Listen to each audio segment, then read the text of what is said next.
picture this, right? And I know you know this feeling intimately. Oh, yeah. It is the absolute peak of the holiday travel season. Like that brutal window stretching from Thanksgiving all the way through the new year. The absolute worst time to fly. Right. So you've been dragging your suitcase through this sweltering, overpacked terminal for, like, the last hour. Yeah. The line for the security checkpoint is just snaking completely around the food court. And, every third person you walk past seems to be coughing right into their bare hand. It's nightmare scenario. It really is. And then you watch them immediately touch the exact same armrests, the same plastic security bins, and those bathroom door handles that you were forced to touch just seconds later. Right, the shared ecosystem. Exactly. Yeah. So after hours of agonizing delays, you finally board, you fly, you land, and you make it to your destination. You walk through the front door to see your family, and instead of feeling that rush of holiday joy, you just feel completely and utterly wrecked. Yeah, just drained. You are exhausted down to your bones. Your throat has that, that familiar, ominous scratchiness to it. The tickle. Yes, the tickle. And, deep down in your gut, that you're going to spend the first 3 days of your hard-earned vacation feeling like absolute garbage. It is the universally dreaded holiday travel sequence. I mean, for generations, we've collectively accepted this physical deterioration as just, well, an unavoidable tax we have to pay. Like, it's just the price of modern air travel and seeing our loved ones. But the mission of this specific deep dive is to, honestly, completely shatter that expectation. Absolutely. We are pulling directly from Gary Brecka's protocols today, specifically his ultimate human travel strategies. And the core premise here is shifting your mindset entirely. Yeah, you don't have to just resign yourself to suffering through a flight. Right, like you don't have to just pop a random sugary vitamin C tablet at the gate, aggressively bathe your hands in alcohol sanitizer, and just cross your fingers that you don't get sick. No, hope is not a strategy here. Exactly. So today we are outlining a highly specific, physiologically driven plan of non-negotiables. Stuff for before, during, and after your flight. The ultimate goal is to arm you with the biological tools so you can land clear, not crushed. I love that. Yeah. Clear, not crushed. But to truly deploy those tools effectively, we have to start by looking squarely at the problem. We really do. We need to strip away this illusion of comfort that commercial airlines try to sell us. Right, the whole sit back and relax thing. Yeah, exactly. Yeah. When you sink into that seat and put your headphones on, you might feel like you're just relaxing in a flying living room. But to understand the solutions we're going to cover, we first have to understand the invisible physiological warfare that literally starts waging inside your body the precise moment that aircraft reaches 30,000 feet. Because before we can build a defense protocol, we have to understand the specific enemy our biology is fighting against. Exactly. And it's not just the emotional or psychological stress of sitting shoulder to shoulder with strangers, Right. Or panicking about a 30-minute layover. No, it's way deeper than that. We are talking about severe cellular level physiological stress.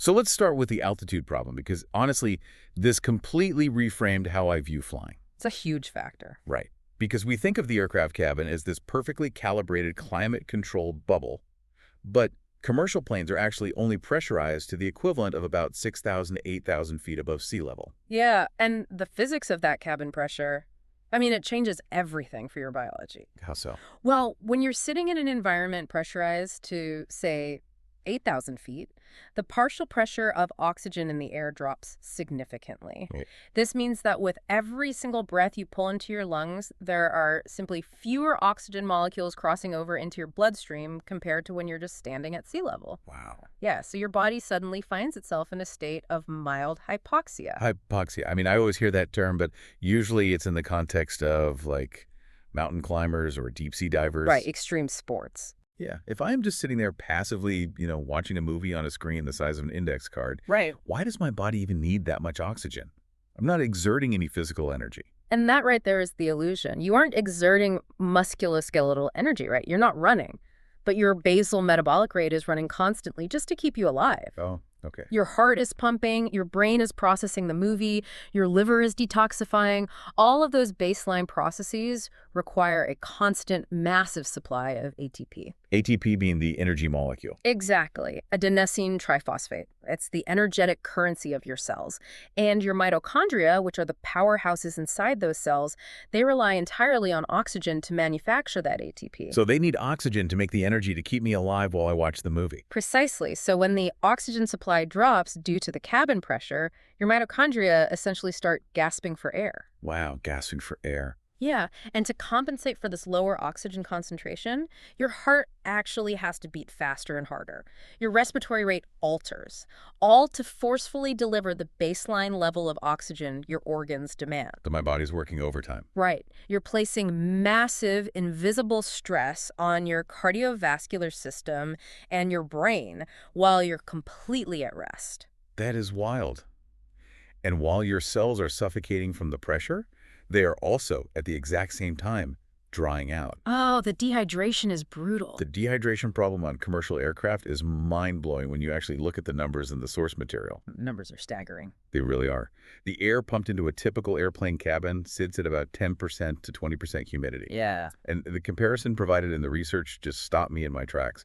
The Sahara Desert, which is, universally recognized as an environment of profound, life-threatening dryness, it sits at around 25% humidity. Think about that. You're paying for a ticket to sit in a metal tube that is significantly drier than a literal desert.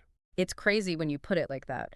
And the physiological consequence of that specific environment is profound, insensible water loss. Insensible meaning we don't realize it's happening. Exactly. You aren't sweating, right? So you don't feel like you're losing fluid. But because the ambient air is so devoid of moisture, every single time you exhale, you're breathing out vital water vapor from your lungs into the cabin. Right. Sure. And it is not being replaced by the dry air you inhale. So it's basically just a constant one-way extraction of water right out of your body. Precisely. And dehydration at that level drastically slows down every single metabolic system.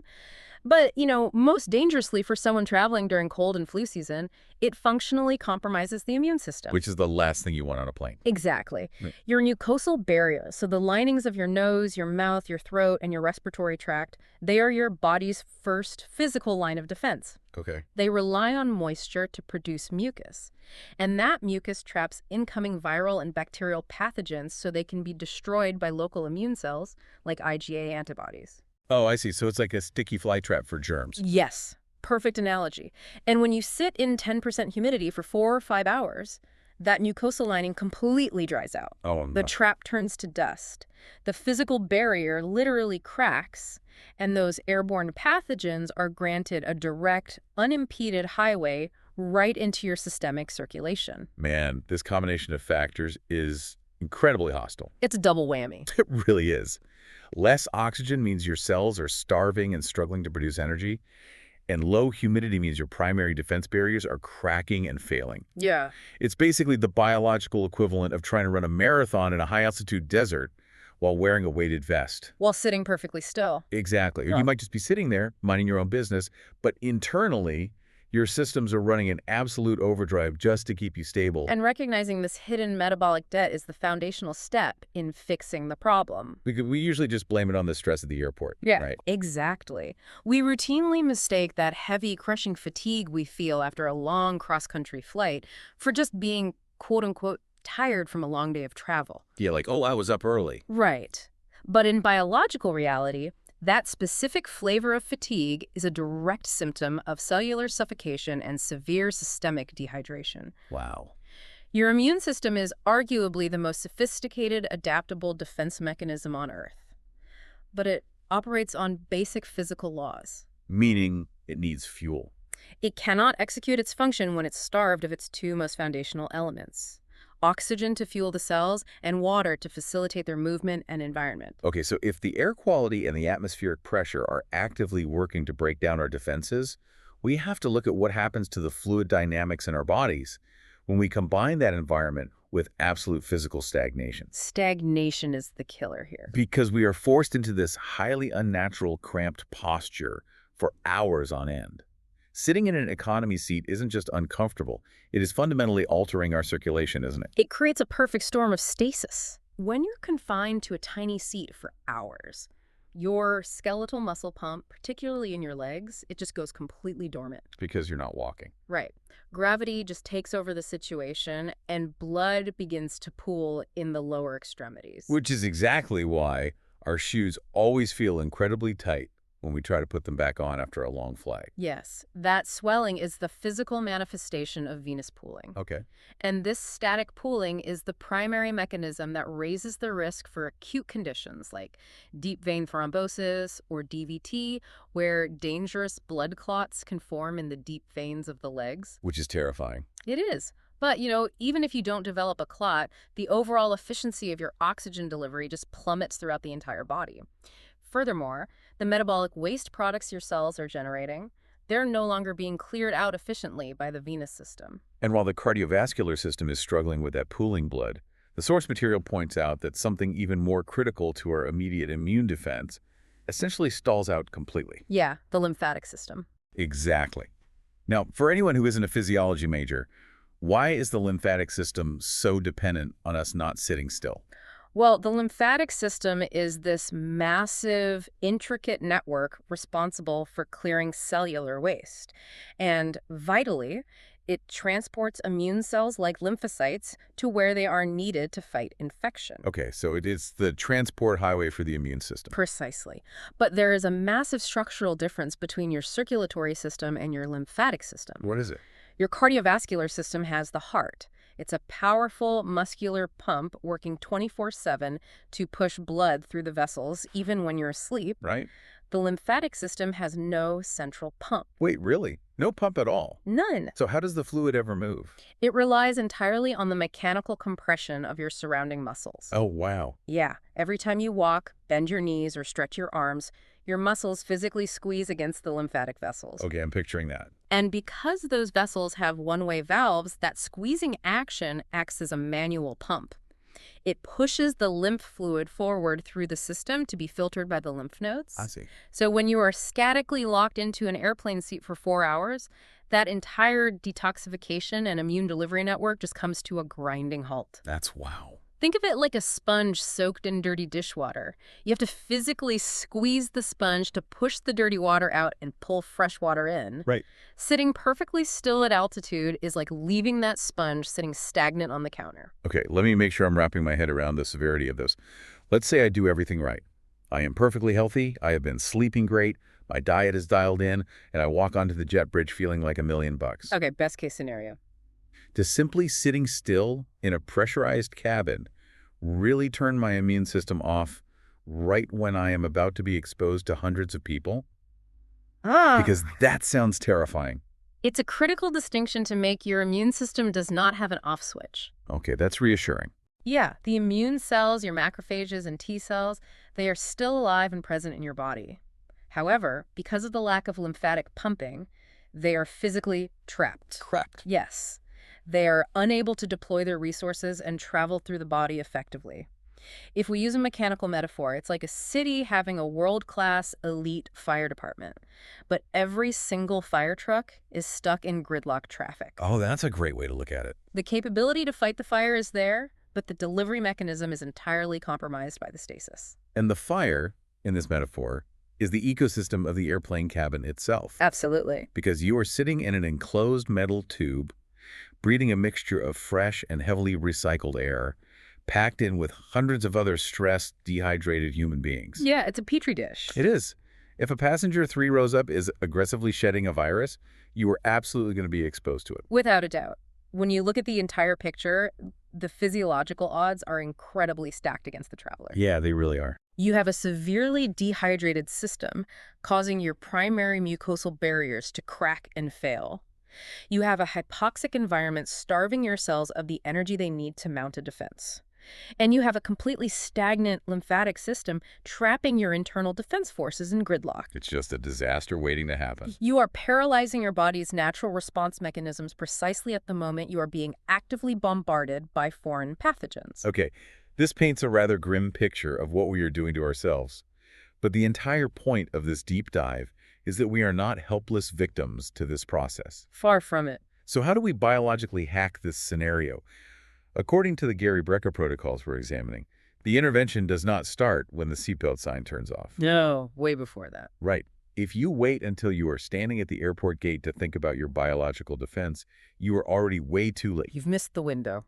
The strategy begins before you even leave your house. So how do we physically armor up before heading to the airport? Well, the foundation of that armor is strategic fueling. The protocol mandates eating a highly nutrient-dense, real food meal before you step out your front door. What kind of food are we talking about? We're talking about high-quality protein, healthy dietary fats, and whole vegetables. Which is like the exact opposite of the standard travel routine. Completely. Usually people are frantic, right? They skip a real meal at home, rush through security, and then grab a highly processed, sugar-laden pastry or a heavy, greasy fast food breakfast sandwich at the terminal. Just because it's convenient and comforting. Exactly. And that standard routine is incredibly destructive. I mean, you are about to subject your body to a highly inflammatory, high-stress environment, feeding it ultra-processed foods, refined sugars, and inflammatory seed oils right before takeoff. It just adds massive metabolic stress to the fire. You're just giving your body more work to do. Right. You want to provide your body with premium, stable fuel to weather the upcoming hypoxic storm. And here is the part of the protocol that I think will shock people the most, because it totally goes against our instinct to soothe travel boredom with snacks. Oh, yeah. This is a big one. For any domestic flight, generally anything under 4 to 5 hours, the ultimate human protocol is unequivocal. Do not eat on the plane, period. Zero food. They describe fasting on airplanes as an absolute biological superpower. Now, I have to push back here on behalf of anyone listening who gets low blood sugar or gets a raging migraine when they skip a meal. Fasting for a 5-hour flight, plus the 2 hours in the airport beforehand. That sounds like a recipe for a meltdown. Is this really a good idea? It sounds extreme, I admit, until you look at the cellular mechanics of digestion under pressure. Okay, break that down for me. Digestion is one of the most energy-intensive physiological processes the human body performs.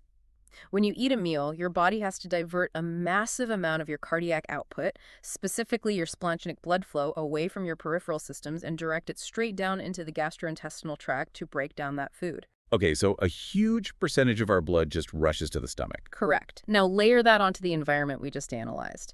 You're sitting at 8,000 feet of cabin pressure, so the oxygen concentration in your blood is already compromised. Right, the hypoxia. Yes. Your heart is already working overtime to deliver baseline oxygen to your brain.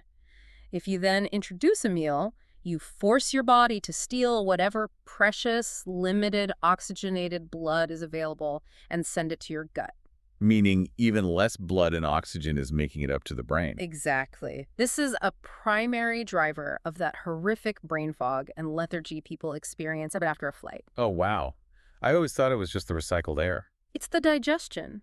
Fasting stabilizes your insulin levels, preventing the wild blood sugar spikes and crashes that cause those migraines you mentioned. Okay, that makes sense. More importantly, it keeps your blood volume and oxygen centered in your brain and essential organs. It allows your body to dedicate 100% of its available resources to cellular protection and immune surveillance. Instead of just digesting. Right, rather than burning vital energy trying to metabolize a mediocre, sodium-packed airplane meal in a low-oxygen environment. That makes perfect mechanical sense. You are essentially triaging your body's energy. Exactly. But the source material does provide a necessary exception for long-haul travel. If you are flying internationally over 8 hours, fasting the entire duration isn't practical or necessarily beneficial. No, you have to eat eventually. Right. But the hard rule is to bring your own clean fuel. Pack raw nuts, grass-fed beef jerky, or clean protein sources. Under no circumstances should you consume the hot airplane food provided in those little trays. Absolutely not. Airplane food has to be engineered for shelf life, reheating at altitude, and intense flavor profiles, because altitude naturally suppresses your taste buds. Oh, I've heard that. Tomato juice tastes better in the air or something. Exactly. Because of that suppression, the food is almost universally loaded with industrial seed oils, massive amounts of sodium, and heavily processed ingredients that trigger systemic inflammation. It's just a chemical cocktail. It really is. Eating that in a pressurized cabin is guaranteed to make your recovery time significantly longer. So we have the fueling and the fasting down. But the protocol also introduces a highly specific pre-boarding supplement stack that you take right before you get on the plane. This is where it gets really interesting. Yeah, and this isn't just a generic multivitamin. The first component is something called Baja Gold, which is a specific type of unrefined mineral sea salt. The strategy here is to start hydrating before the cabin air starts aggressively pulling water out of your lungs. Right, because the inclusion of a complex mineral salt like Baja Gold is a brilliant cellular strategy. Most people think hydration is just about drinking high volumes of water. Just chugging Dasani at the gate. Exactly. But water follows osmotic gradients. If you drink pure, unmineralized water, your body struggles to hold on to it inside the cells. Okay. Baja Gold provides roughly 91 essential trace minerals. By taking this before the flight, you are giving your cells the necessary electrolytic charge to actively pull water inside the cell membrane and hold it there. Ah, so you're preemptively stocking up. Yes, creating a robust reservoir before you enter that 10% humidity environment. You are basically giving your cells a sponge-like quality to lock the water in. Exactly. Now, the second part of this pre-flight stack is where the science gets incredibly futuristic. They recommend something called H2TBs. These are amazing. Yeah, these are small tablets made of elemental magnesium. You drop them into a bottle of water, they effervesce, and they generate molecular hydrogen gas right into the liquid. The source claims this is to aid microvascular circulation. What exactly is molecular hydrogen doing inside the body? And why is an effervescent gas better at penetrating our cells than just drinking normal water? Well, this is where we get into cutting-edge biohacking. Molecular hydrogen H2 is the smallest molecule in the universe. The smallest. The absolute smallest. Because of its microscopic size and its lack of polarity, it can easily diffuse across any cellular membrane in the body. Anywhere. Anywhere, including the highly restrictive blood-brain barrier. Oh, wow. So it can get into places that larger antioxidant molecules simply can't reach. Precisely. And once it's inside the cell, it acts as a highly selective antioxidant. During a flight, because of the altitude and the exposure to cosmic radiation, Radiation? yeah, cosmic radiation, it's secondary radiation you receive when flying above the protective bulk of the Earth's atmosphere. I didn't even think about that. It's a real factor. And because of that radiation and stress, your body produces high levels of reactive oxygen species, particularly the hydroxyl radical. This is a highly toxic free radical that damages DNA and cellular structures. And the hydrogen stops it. Yes. Molecular hydrogen selectively targets and neutralizes the hydroxyl radical, literally turning it into harmless water inside the cell. That is incredible. It literally turns the radiation-induced toxin into hydration. It does. It's elegant biology.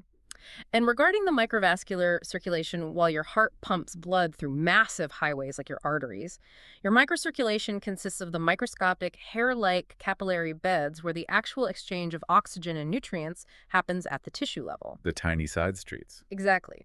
Under the stress of cabin pressure and stagnation, these tiny vessels constrict and get sluggish.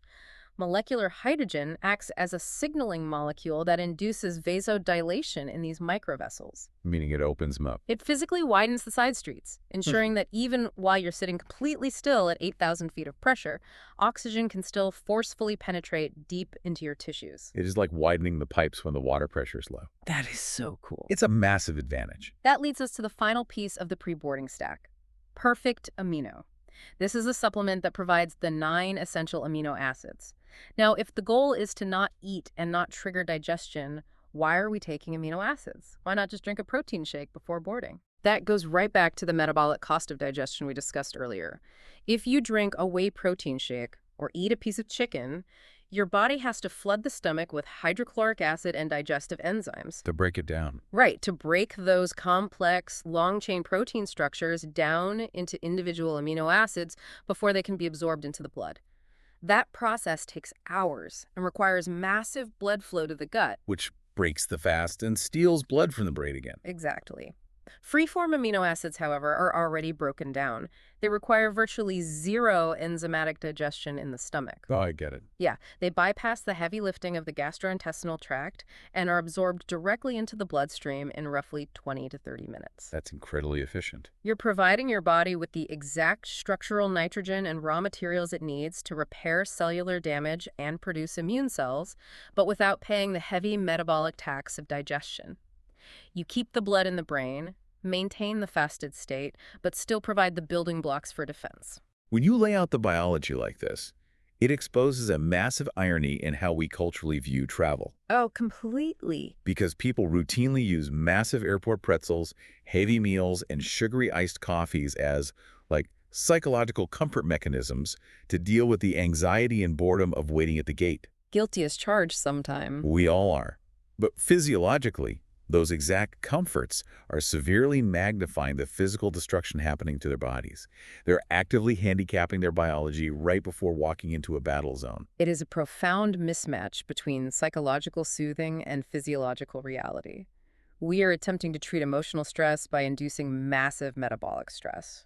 Okay, so you have done the prep work, you fueled up with a clean meal at home, you are fasting for your domestic flight, and you have consumed your trace minerals, your molecular hydrogen, and your free-form aminos. The armor is on. The armor is on. You scan your boarding pass and walk onto the plane. Now we enter the hostile environment. How do we actively maintain this defense system while we are trapped in the air? This is where we get tactical. The source material breaks this down into an in-flight survival guide. Sip, squat, and shield. Let's start with SIP and the rules of strategic hydration. Right. This phase of travel is where the vast majority of passengers simply surrender. Yep, headphones on, ignore the world. They sit down, put on their noise-canceling headphones, stare at a screen, and just let their bodies take the physiological hit. But the protocol emphasizes that this is actually the window where you have the most direct, granular control over your biological state. Right. And it begins with how you introduce water to your system. And the key word in the protocol is strategic. You are instructed to sip water steadily every single hour. What you absolutely must not do is buy a massive 1-liter bottle of water at the terminal and chug the entire thing the moment you sit down in your seat just to get it out of the way. Chugging water is completely counterproductive in this environment. Water is water, right? Well, if you rapidly consume a massive bolus of water, you trigger the volume receptors in your stomach and your vascular system. Your body perceives this sudden influx as an excess of fluid, and it immediately downregulates antidiuretic hormone to flush it out. So it just goes right through you. The water simply passes through your system, fills your bladder, and you end up urinating it straight out before it ever has a chance to cross the cellular membrane and actually hydrate the intracellular space. That makes total sense. You want a slow, steady trickle of hydration, continuing to add those minerals and hydrogen tablets so the cells have time to actively absorb the moisture. The source material provides a very blunt, pragmatic rule of thumb for this. It says, if you are not getting up to use the airplane lavatory at least once during your flight, you are definitively mathematically not drinking enough water. It's a great metric. And I know people hate this. Like, is it incredibly annoying to have to tap the person sleeping next to you and ask them to move so you can get to the aisle? Yes, it is the worst. It is socially inconvenient, certainly. But you have to weigh that fleeting inconvenience against the biological cost. Right. Is it worth avoiding a minor 10-second social awkwardness if the price is a severe dehydration-driven immune system crash that ruins the first 4 days of your family vacation? Exactly. When you put it like that, it's a no-brainer. From a physiological standpoint, aggressive hydration and frequent bathroom trips are non-negotiable. And getting up to go to the bathroom actually solves the next part of the protocol organically. The squat portion. Multitasking. Right. We talked excessively about how the lymphatic system is basically paralyzed without physical movement.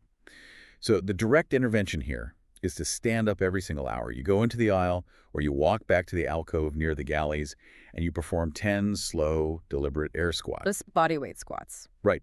How does an air squat specifically move the lymph fluid?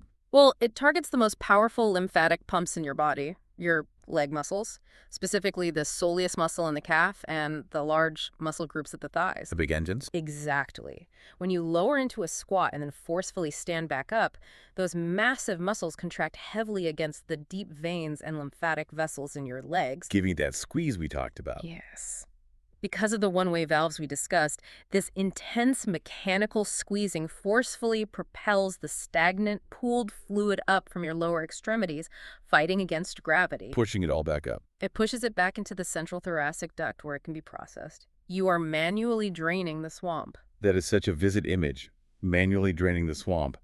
And while you are manually pumping the fluid with your legs, the protocol also targets the lungs.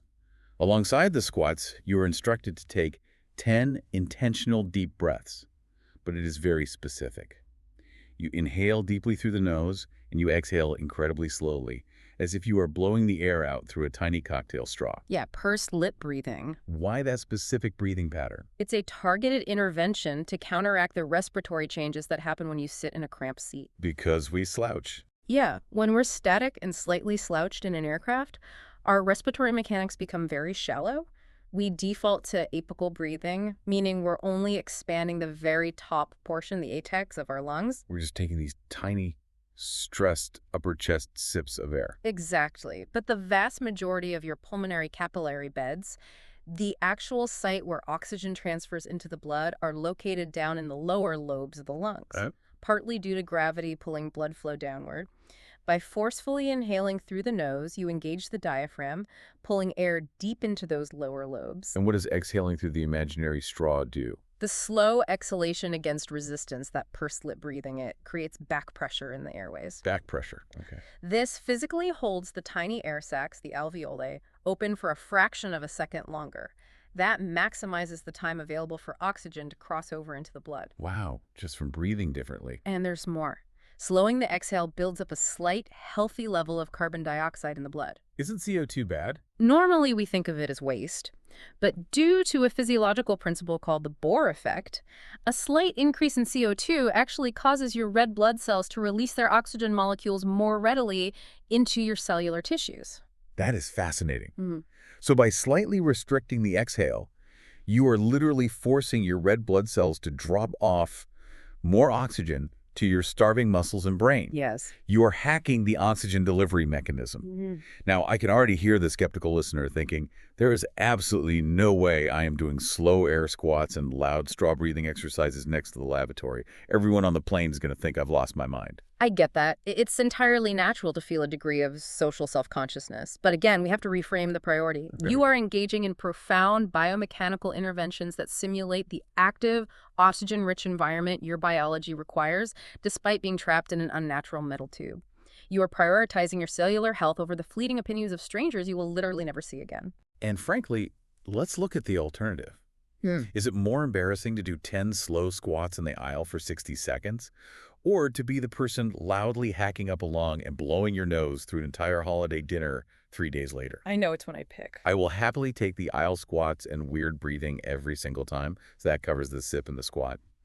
The final pillar of the in-flight guide involves shielding the body from environmental toxins. And the first toxin they highlight isn't a chemical in the air, it's the light in the cabin, specifically junk light. Oh, this is an incredibly overlooked stressor. The artificial LED lighting used in modern airplane cabins is heavily skewed toward the blue spectrum of light. Right. It completely lacks the balancing red and near-infrared spectrums that naturally accompany blue light when you're outside in the sun. We hear a lot about blue light ruining our sleep, like looking at our phones in bed. But why is this isolated blue light on a plane so damaging? Because it's a direct assault on your circadian biology. You have specialized cells in your eyes called intrinsically photosensitive retinal ganglion cells, or IPRGCs. Okay. They contain a protein called melanopsin, which is highly reactive to blue light. When that intense artificial blue light hits those receptors, they send a direct electrical signal to the suprachiasmatic nucleus in your brain, essentially screaming, "It is high noon, the sun is blazing." Even if you are on a red-eye flight flying through pitch-black darkness over the Atlantic. Precisely. That signal instantly halts the production of melatonin in your pineal gland. And melatonin isn't just a sleep hormone. It is a master antioxidant that initiates massive cellular repair mechanisms. Oh, I didn't know it was an antioxidant. It's a powerful one. By sitting under that naked blue light, you are completely scrambling your internal biological clock and actively preventing your cells from entering a restorative state. So the hack here is incredibly simple. Wear blue light blocking glasses. Yes, shield your eyes. Especially if you are flying after sunset, you need to physically shield your eyes to protect your brain's delicate timing mechanisms from that artificial signal. It makes a massive difference in jet lag. Now, the second toxin the protocol tells us to shield against, or rather to avoid entirely, is alcohol. The in-flight cocktail. Right. And this is where a lot of travelers are going to get defensive. I will play devil's advocate here. Traveling is stressful, the airport is chaotic, and having a glass of wine or a cocktail once we reach cruising altitude genuinely helps me relax. It lowers my cortisol. Isn't reducing my stress a good thing for my immune system? Reducing psychological stress is beneficial, yes, but not when the mechanism used to achieve it induces massive physiological trauma. Trauma. The protocol is uncompromising on this. Skip the alcohol entirely. Whatever fleeting psychological relaxation you get is instantly overshadowed by the biological damage. Why is alcohol so much worse in the air than on the ground? Like a glass of wine at home doesn't ruin my week. Because it compounds every single problem we have discussed so far. First, alcohol aggressively suppresses the release of antidiuretic hormone, or ADH, from your pituitary gland. We talked about that earlier. That's the hormone that holds onto water. Exactly. ADH is what tells your kidneys to hold onto water. When alcohol suppresses it, your kidneys flush water out of your system at a rapid rate.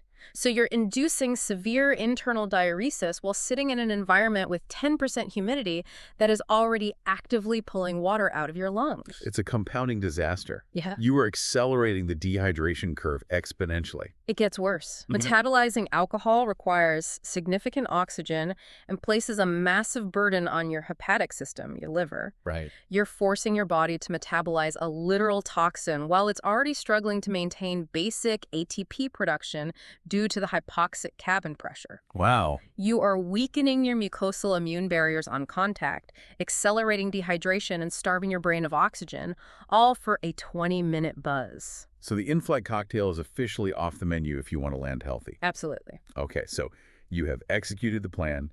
You steadily sipped your mineral water. You did your squats to manually pump your lymph fluid. You breathed deep to hack your oxygen delivery. You shielded your retinas from the junk light, and you firmly declined the booze. You survived the flight. The wheels touched down. You made it. Now, the natural instinct for 99% of people is to assume the work is over. You grab your bags, you get to the hotel or your family's house, and you either head straight to the bar or you collapse face first onto the bed. Which is the worst thing you can do.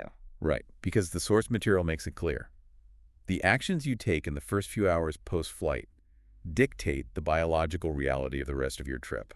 Let's break down the post-flight reset. This is the most critical window of the entire protocol. This is the moment where you either permanently lock in that feeling of being sharp and protected, or you watch all of your prior preparation unravel. So what's step one?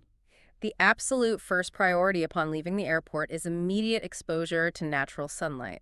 The protocol dictates getting outside as quickly as possible and getting natural, unfiltered sunlight directly into your eyes, meaning no sunglasses. And it explicitly states that it does not matter how exhausted you feel and does not matter if it is freezing cold or overcast outside. You cannot skip this step. Non-negotiable. Why is natural light the priority over just taking a nap? Because it's the only way to rapidly reset the circadian misalignment we just discussed. When you cross time zones and spend hours in artificial lighting, your suprachiasmatic nucleus, the master clock in your brain, is completely confused about where you are in time and space. Right, it doesn't know if it's noon or midnight. Exactly. The lux level, or the intense brightness of natural sunlight, even on an overcast day, is exponentially higher than the lighting inside an airport or a hotel room. So hotel lighting just isn't bright enough to trigger the reset? Not even close. When that high-lux natural light hits those melanopsin receptors in the retina, it forces a hard reset of the master clock. It tells the brain this is the current morning, and it initiates a sharp, healthy spike in the cortisol awakening response. Okay, so you're forcing your body to wake up in the new time zone. Yes. This burst of natural cortisol clears the brain fog, and ironically, setting that immediate daytime rhythm is the exact mechanism that ensures your pineal gland will release a proper surge of melatonin 12 to 14 hours later. So it fixes your sleep that night. Precisely. It allows you to actually sleep through the night and bypass the jet lag. Okay, so you get your 10 to 15 minutes of sunlight. You get to your hotel room. Before you unpack, you perform a specific physical intervention they call the leg drain. This is one of my favorites. This sounds a little intense, but the execution is incredibly simple. Upon reaching the room, you lie flat on the floor or on the bed. You scoot your hips as close to the wall as possible, and you extend your legs straight up the wall so your feet are elevated high above your heart. And you just lie there and hold that position for about 10 minutes. It is an incredibly potent, passive, mechanical intervention. We are utilizing the physical force of gravity to actively reverse the cardiovascular stagnation that built up during the flight. By elevating the legs, what is actually happening inside the veins? Well, throughout the flight, blood has been pooling in the deep veins of your calves and thighs, right? Yeah. Fighting gravity and stasis. By inverting the legs, you open the one-way valves in the venous system and allow all of that old, pooled, deoxygenated blood to rapidly drain out of the lower extremities. Oh, wow. You're aggressively unloading the right atrium of your heart, sending a massive volume of blood back into the central circulation where it can be immediately pumped into the lungs, saturated with fresh oxygen, and recirculated efficiently. It is a rapid mechanical flush of the entire system. Hmm? And honestly, it feels amazing. You can literally feel the heavy, achy pressure draining out of your legs in real time. It's instant relief. And to finish the reset protocol, you combine immediate physical movement with continued hydration. You keep drinking the water fortified with the trace minerals and the hydrogen tablets, and you commit to a 20-minute movement protocol. Keep the momentum going. Right. This could be dropping your bags and going for a brisk walk around the neighborhood, doing a quick 20-minute circuit on the machines in the hotel gym, or just doing active, dynamic bodyweight exercises right there on the rug in your room. The intention here is not to do a high-intensity, exhausting workout that breaks your body down further. So no heavy lifting. Right. The objective is circulatory and lymphatic velocity. You want to get the heart rate elevated enough to pump blood forcefully into the peripheral tissues, and you want continuous muscle contractions to get that lymphatic system operating at maximum capacity. What are we actually flushing out with this movement? You are actively clearing out the accumulated metabolic waste, the byproducts of the hypoxic stress that built up in your tissues during the flight. The trash from the flight. Exactly. Furthermore, movement initiates the resetting of your peripheral biological clocks. While sunlight resets the master clock in the brain, physical activity and feeding windows reset the clocks located in your muscle tissue and liver. Oh, I didn't know the muscles had their own clock. They do. By moving forcefully in the new time zone, you are forcing your peripheral tissues to biologically resynchronize with your brain, rapidly dismantling the physiological state of jet lag. So if we synthesize this entire post-flight strategy, it totally changes the relationship we have with our destination. Completely. It means your hotel room or your childhood bedroom shouldn't be treated as a place to immediately drop your bags, collapse onto the mattress, and succumb to the exhaustion. Yes. It needs to be treated like a specialized recovery room for a professional athlete immediately following a grueling game. Yes. You are taking active, purposeful steps to literally flush the physical trauma of the flight out of your biological systems. That is the perfect conceptual framing. An elite athlete does not cross the finish line of a marathon and immediately lie down on the pavement, right? You know, they'd cramp up instantly. Exactly. That would cause massive lactic acid pooling and cramping. They cool down, they aggressively hydrate, they utilize compression and elevation to aid venous return. A traveler needs to view a pressurized cross-country flight with the exact same level of physiological respect. It really is a marathon. It's a metabolic marathon, and it requires a dedicated recovery protocol. Let's zoom out a bit from the specific tactical mechanics of aminos and air squats to the broader overarching philosophy that is driving all of this. Why does learning this matter beyond just surviving one specific holiday trip to see the in-laws? We are really talking about the broader philosophy of health ownership. The foundational principle here is the realization that your daily health, your baseline energy levels, and your overall immune resilience are not arbitrary. Right. They aren't simply a matter of having good or bad luck when you walk onto a plane. They are the direct, quantifiable result of biological decisions made every single day, and the physiological consequences of those decisions compound over time, creating your biological reality. And what makes this specific message so powerful is how deeply accessible it is to the average person. Anyone can do this. Right. The source material goes out of its way to explicitly remind the listener that you do not have to execute this protocol with 100% military perfection to see massive benefits. No, perfection isn't required. If you only have the bandwidth to implement 3 or 4 of these strategies, which, by the way, are incredibly cheap, if not entirely free, like skipping a meal, drinking salted water, and putting your legs up on a wall for 10 minutes, you will still experience a profound difference in your energy retention and immune protection.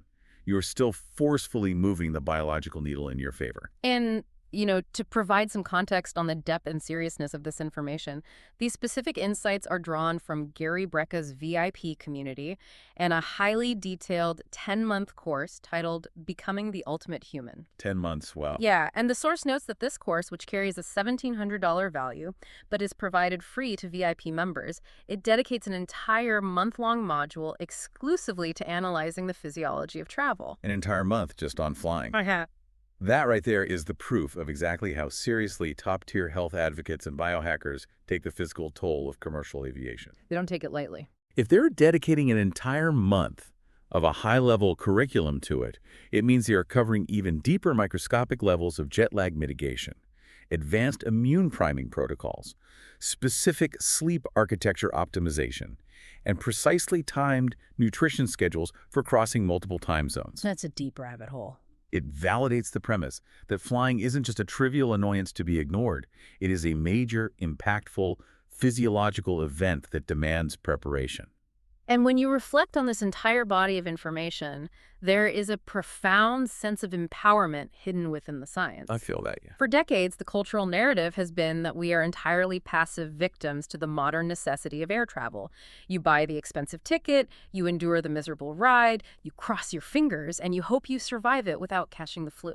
That's how we've all operated. But this protocol completely inverts that dynamic. It reveals that we actually possess immense agency over our internal biological responses.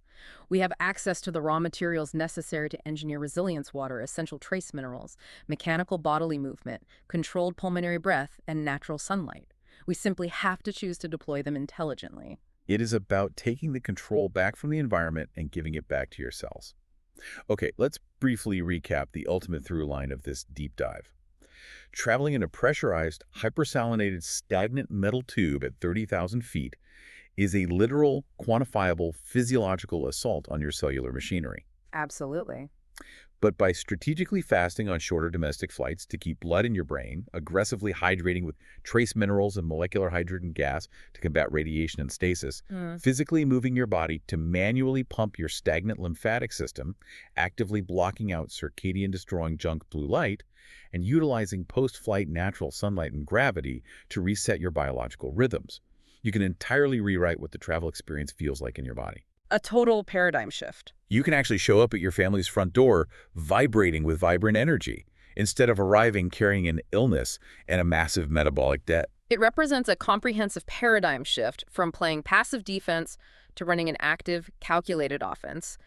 You are structurally arming your biology before you leave, intelligently supporting its mechanisms while under pressure, and actively recovering its systems the moment you land. So we have a very direct call to action for you, reiterating the challenge laid out in the source text. Pick your next trip. Whenever it is on the calendar, commit to running this specific protocol. Give it a try. Try the pre-flight fast, hydrate purposefully with the salts, the aminos, and the hydrogen, swallow your pride and do the aisle squats, and force yourself to get that direct sunlight the very moment you drop your bags. You won't regret it.